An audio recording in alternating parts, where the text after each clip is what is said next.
അയോധ്യ രാമക്ഷേത്രം രാഷ്ട്രീയ വിഷയമായി മാറിയിട്ടുണ്ട്. വിശ്വാസികൾക്ക് പോലും ക്ഷേത്രത്തിൽ പോകാൻ കഴിയാത്ത വിധം ക്ഷേത്രത്തെ BJPയും RSSും ഉൾപ്പെടെയുള്ള ഹിന്ദു സംഘടനകൾ ഹൈജാക്ക് ചെയ്തുവെന്ന ആരോപണങ്ങൾ നിലനിൽക്കെയാണ് ജനുവരി 22-ന് ക്ഷേത്രത്തിൽ പ്രാണപ്രതിഷ്ഠ നടക്കുന്നത്. രാമക്ഷേത്ര പ്രതിഷ്ഠാ ചടങ്ങ് വലിയ തിരഞ്ഞെടുപ്പ് പ്രചാരണ ആയുധമാക്കി മാറ്റുകയാണ് സംഘപരിവാർ സംഘടനകൾ. പ്രതിഷ്ഠാ ചടങ്ങ് ഇന്ത്യയിൽ മാത്രമല്ല ലോകത്ത് മുഴുവൻ ഒരു വലിയ മുഹൂർത്തമാക്കി മാറ്റാനാണ് RSSന്റെ നേതൃത്വത്തിലുള്ള സംഘപരിവാർ സംഘടനകളും സർക്കാരും ശ്രമിക്കുന്നത്. ഒരു പടി കൂടി കടന്നുള്ള പ്രഖ്യാപനം നടത്തിയിരിക്കുകയാണ് യോഗി ആദിത്യനാഥിന്റെ നേതൃത്വത്തിലുള്ള UP സർക്കാർ. അടുത്ത UP മന്ത്രിസഭാ യോഗം അയോധ്യ ക്ഷേത്ര നഗരിയിൽ ചേരുമെന്നാണ് ആദിത്യനാഥ് സർക്കാരിന്റെ പ്രഖ്യാപനം.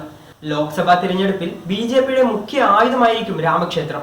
പണി പൂർത്തിയാകുന്നതിന് മുമ്പ് തിരക്കിട്ട ഉദ്ഘാടനം നടത്തുന്നത് പോലും തിരഞ്ഞെടുപ്പ് വിജ്ഞാപനത്തിന് മുമ്പ് ഉദ്ഘാടനം ചെയ്യുക എന്ന ലക്ഷ്യം മുന്നിൽ കണ്ടാണ്. പ്രധാനമന്ത്രി ഉൾപ്പെടെയുള്ള VVIPകൾ പങ്കെടുക്കുന്ന ചടങ്ങിന് കനത്ത പഴുതടച്ചുള്ള സുരക്ഷയാണ് ഒരുക്കുന്നത്. സുരക്ഷയ്ക്കായി നിർമ്മിത ബുദ്ധിയിൽ പ്രവർത്തിക്കുന്ന ക്യാമറകൾ, ഡ്രോണുകൾ തുടങ്ങിയവയും വിന്യസിക്കും.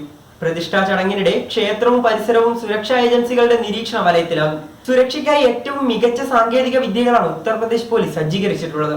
അയോധ്യയിലെ മുഴുവൻ നീക്കങ്ങളും AI ക്യാമറ ഒപ്പിയെടുക്കും. ആളുകളുടെ മുഖം വ്യക്തമാകുന്നതും ഡാറ്റാബേസിൽ സൂക്ഷിക്കാനും ആവശ്യം വന്നാൽ വീണ്ടെടുക്കാനും സാധിക്കുന്നതുമായ ക്യാമറകളാണിത്. ആകാശ നിരീക്ഷണത്തിനായി ഡ്രോണുകളും വിന്യസിക്കും. കുഴിബോംബും മറ്റും കണ്ടെത്താനാവുന്നതും AI ഡാറ്റയിൽ പ്രവർത്തിക്കുന്നതുമായ ആന്റി മൈൻ ഡ്രോണുകളും ഇക്കൂട്ടത്തിലുണ്ട്. അയോധ്യയിലാകെ 10,000 CCTVകളാണ് സ്ഥാപിക്കുക. പല ഭാഷകൾ അറിയുന്ന പോലീസുകാരെ യൂണിഫോം ഇല്ലാതെ വേദിയിലും പരിസരത്തും നിയോഗിക്കും. UP പോലീസിന്റെ ഭീകരവിരുദ്ധ സ്ക്വാഡും 100ഓളം സ്നൈപ്പർമാരും സദാസമയവും ജാഗ്രതയോടെ നിൽക്കും. 10 ആന്റി ബാലിസ്റ്റിക് വാഹനങ്ങളും നഗരത്തിന്റെ പലയിടങ്ങളിലായി നിലയുറപ്പിക്കും.